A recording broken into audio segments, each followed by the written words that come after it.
guns or diplomacy? Why not both? That's what two of President Joe Biden's top cabinet members offered Ukrainian President Volodymyr Zelenskyy in the highest-profile U.S. visit to Kyiv since the war began in late February.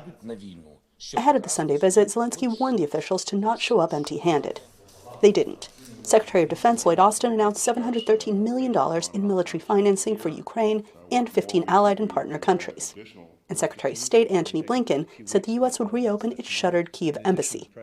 Biden on Monday announced a nominee for ambassador, who now faces congressional approval. Today in Kyiv, at such a crucial, important moment for our state, I'm very thankful that the United States of America is really helping Ukraine.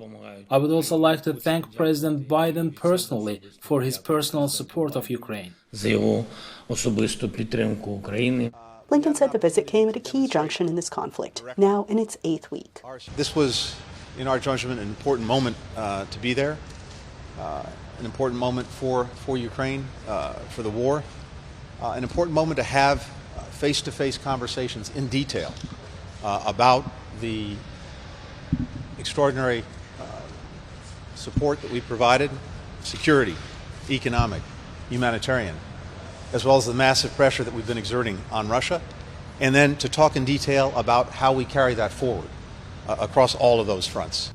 But analysts say this visit lags behind those of other European leaders. Some other European countries have already moved their embassy back to Kiev. In an ideal world, you would want to see America at the forefront of these efforts, not being the first embassy to leave Ukraine, as it did before the conflict, and being among the last to return. Other analysts say the diplomatic announcement was crucial.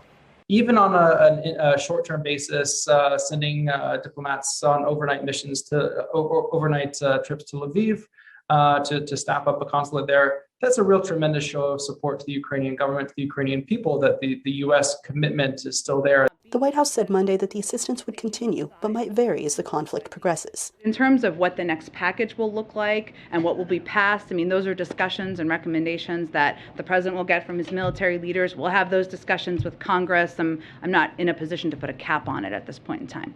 But when will it end? That's not clear, but Zelensky's parting plea to the Americans was.